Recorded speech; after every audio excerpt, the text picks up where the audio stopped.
He's always been the missing piece. We've gotten the names and documented 6 out of the 7. But there's always been that one. Greg Jarvis. We found the pilot, the payload specialist, the teacher in space. We've also found Resnick, Scobie, and McNair. Jarvis was the only one smart enough to change his name. But the tie that binds is the tie that finds, and that's the relationship with the teacher in space, Krista McAuliffe. She was a board member for this company for 30 years, and he was on the team that won that particular company's golf tournament. And Colin and Jarvis were partnered up at the beginning of their space training and developed a close friendship. And for the past 40 years, have worked side by side together through the holdings company. Flat earther people are my kind of people because I know they have an open mind. I know they're going to hear you out. When people try to talk about the fact that the earth is flat and other people are like, you're an idiot, that's so stupid. Like, you clearly haven't looked into it. Because once you look into the flat earth theory or the dome, you're like, wait, I think I might be a flat earther. I think I believe. And they're just my kind of people. I like somebody with an open mind. I like somebody willing to hear someone out. And I like somebody who doesn't call someone dumb over their beliefs. Believe what you want. Tell me about it, you know? Just a little bit of blue right here, and we'll let it swirl into the white, make some happy clouds over the Pacific. You know, it is photoshopped, but it has to be. Otherwise, it wouldn't feel quite like home. Do your research. Go look up the NASA documents on flight. Go look at what they teach their pilots. They're taught on a flat plane, right? How come if the Earth, if you fly a plane, if it's curved, a pilot, this is coming from a pilot, you can find this on TikTok or YouTube.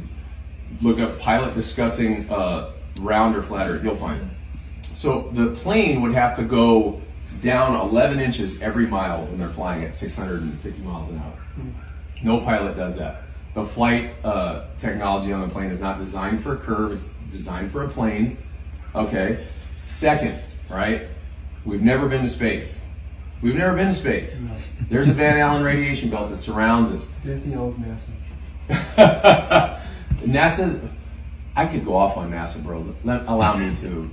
In the Bible, Joshua commanded the sun and the moon to stop rotating and moving. Not the earth, not the earth. The earth is not moving.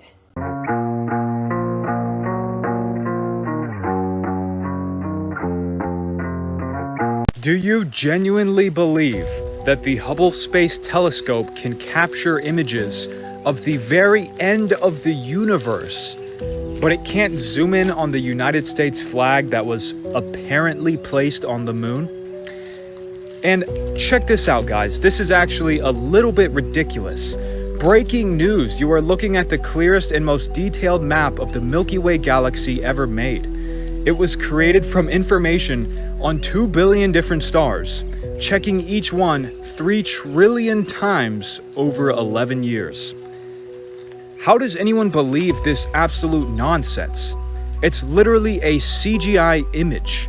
And then they use all of this fancy legalese to try to act like they have the most advanced technology in the world, but they don't even have the ability to zoom in on the moon, which is only 230,000 miles away, according to the mainstream model. But if you zoom in on the moon yourself, you will see that it is not a rock floating around in outer space. It looks more like cosmic plasma in the firmament above. Now this right here, that's a picture of Venus being seen through the moon. I believe it was March 4th, 2025.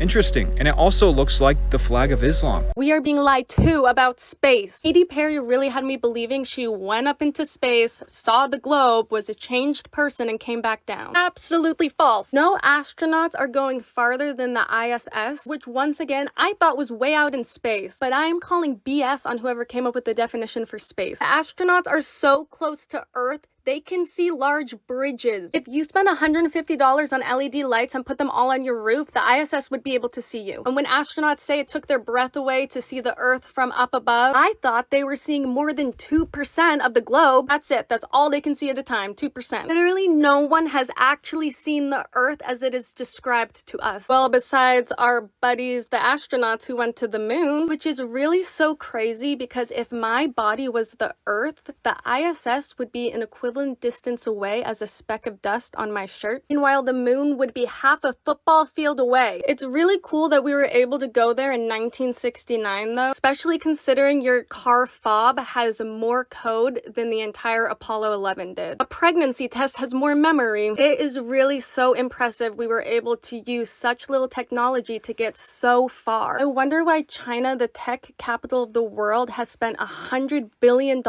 trying to do what we did in 1969 with less than a Tamagotchi, but still haven't figured it out. Just your daily reminder that the Earth is flat and stationary with a firmament, and it's water above us.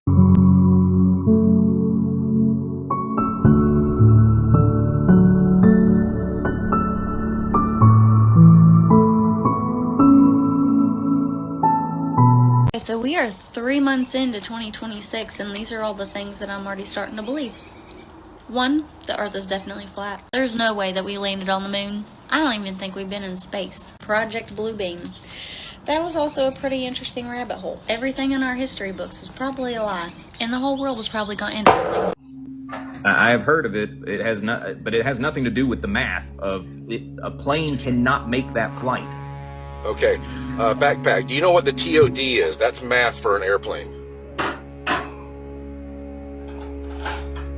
I do not know what the TOD is, but again... Okay, hold on. Let me educate you. You are ignorant of the subject, and that's clear. The TOD is the top of descent calculation when an airplane will get its angle of descent or rate of descent to start coming down out of the sky to land at an airport, usually 100 miles away or so. The TOD always calculates a flat and a stationary baseline. So if you're stuck on math, use some real world math for an airplane and realize that the math for the TOD proves the Earth is flat and stationary. So for the rest of the people in the room, on Professor's big screen there is Flatten the Curve by Vika Draza. That is full of commercial and military pilots, as well as merchant marines, aeronautical engineers, the guys who navigate submarines, all proving with real-world applications, or like Backpack wants to say, real-world math, that the Earth is flat and stationary. There's another thing I've been recommending lately, which is from a military expert that measures the angles to the sun. His website is flatearthintel.com, and the angles to the sun that the military uses, which is very important because you're actually talking life and death with the work the military does, it's always measured from a flat, level, stationary plane. So flatearthintel.com to see some geometry to the sun that the military uses in the real world, and then Flatten the Curve, commercial and military pilots with real-world applications proving the Earth is flat and stationary. Backpack, if you don't believe me, and I'm not asking you to trust me at all, go look at what the TOD is and look at the math for that. Look at all the diagrams for it and see that what I'm saying is true.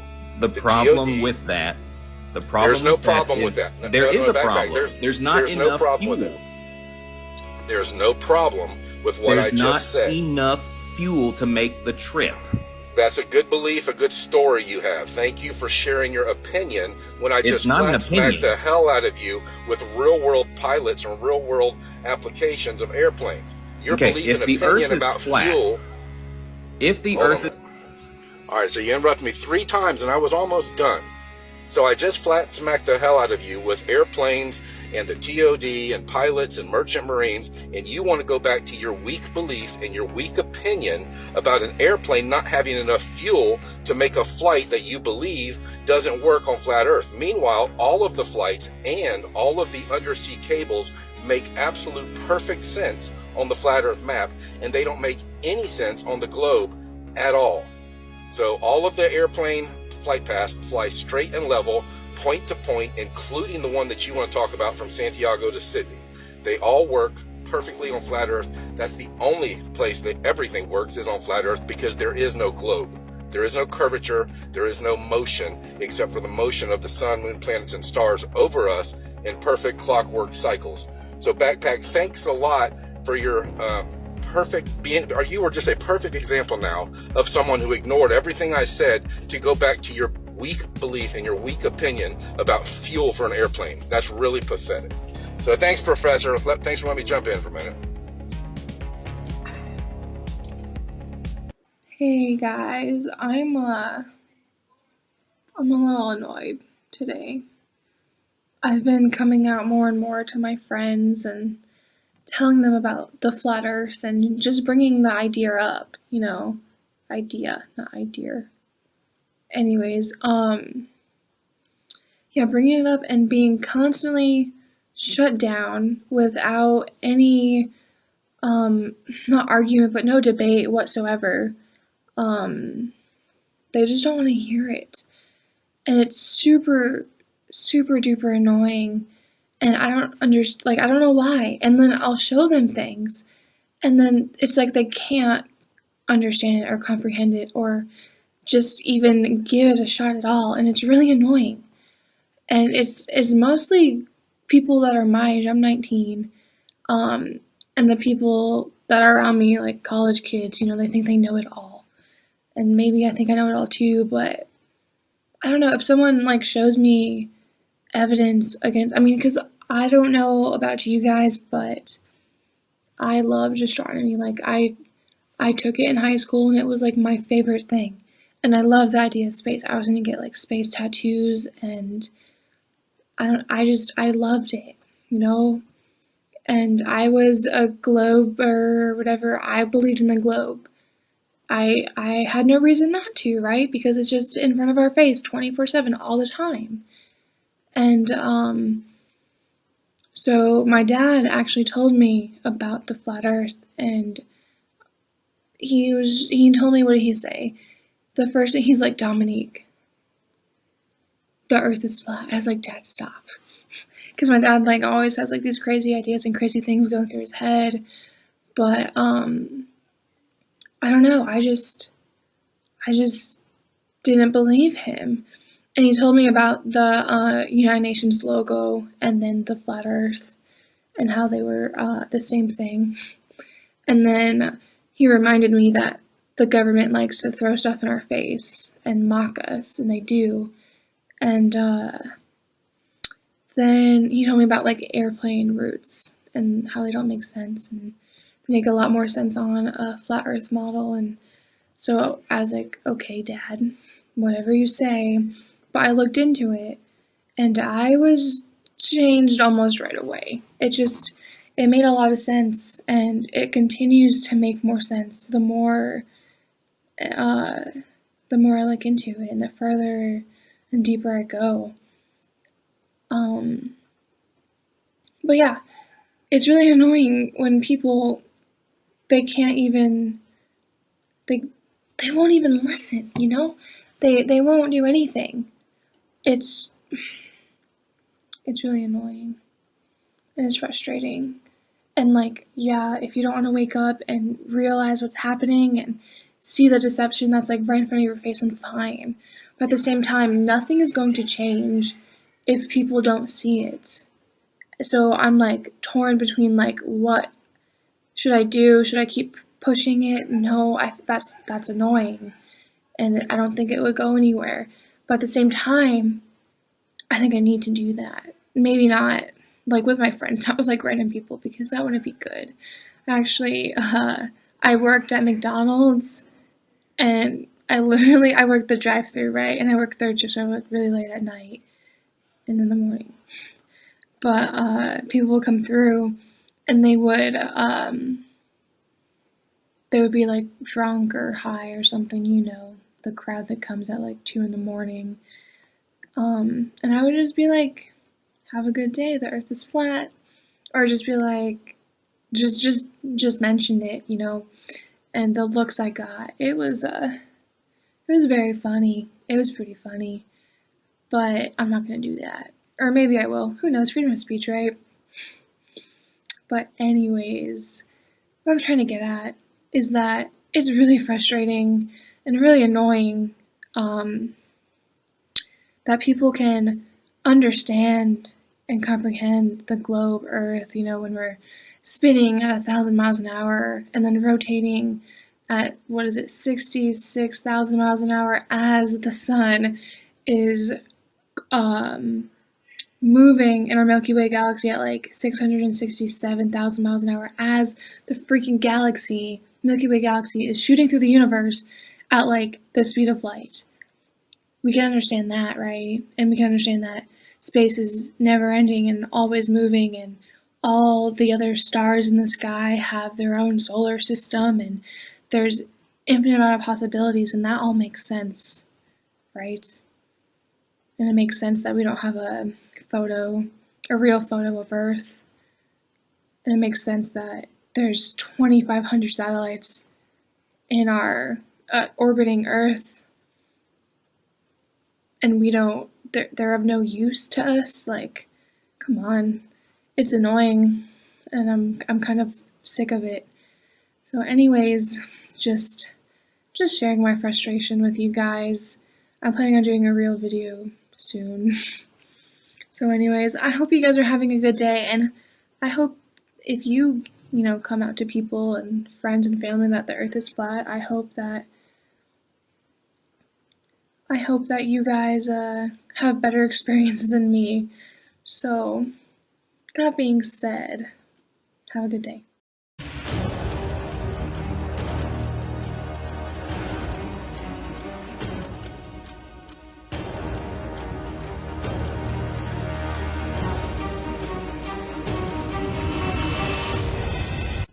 My name is Mishu. I'm here because I'm fed up. I just smoked. So the number's coming. I'm going to write the number down here.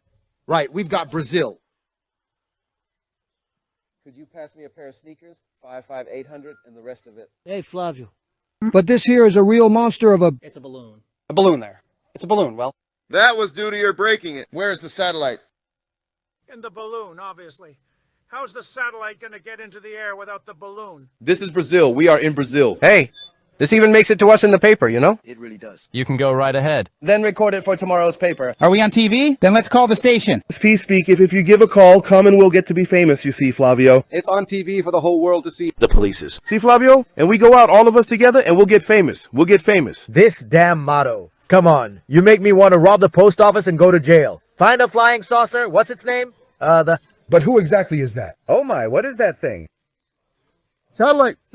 A small light from the plane, you attribute it to the crisis, and that's how it appears. That's why I mentioned it. Look at the size of that lamp. It's hard to tell what it is from afar. Yeah, from a distance it gives the impression it's something huge. When we got up there, we thought it was a plane when we saw that white trail. The equipment is really sophisticated, and it's full of lit up lights inside. You actually believe I'll go up there? Let's call 3M, man. If 3M shows up, my dream. Once 3M appears, you'll make it happen, see? Stay here till early morning to see, until it gets here. Until we meet here. You'll...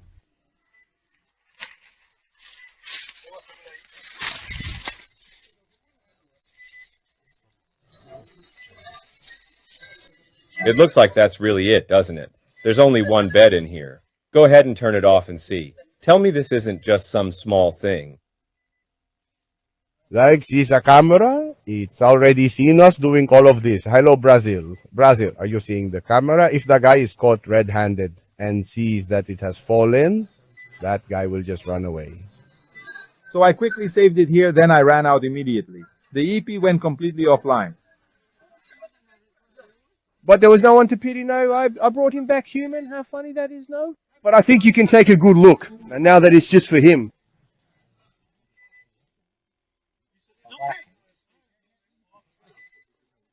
So this guy, he came armed. I think he came armed. I'll be very slow. If he came armed, why didn't he break anything? He came armed. He came from over there. I want to talk to him. Strange. Weirded out up high. The flat Earth map dates back over 1,000 years. This map is credited to being created by a Persian astronomer. His name was Al-Biruni, and he lived between 973 AD to 1048 AD. It's the official map of the United Nations and also the United States Geological Survey. It used to be present in many places before the creation of NASA and the Antarctic Treaty in 1959. Here you see it with Admiral Byrd. This map has been restored by Dmitry from Russia with suggestions of mine, Eddie Alenkar. Known by my YouTube channel Flat Earth Banjo, I asked Dmitry to include the Bermuda Triangle and Point Nemo, a place deep in the Pacific where NASA buries rockets. Then Robert Tozzi, a professional mapmaker, came along and enhanced the map even more. There are many people now selling this map online, but if you could order it from my online store, I would greatly appreciate it. Visit my online store now and order one of the items. I humbly thank you.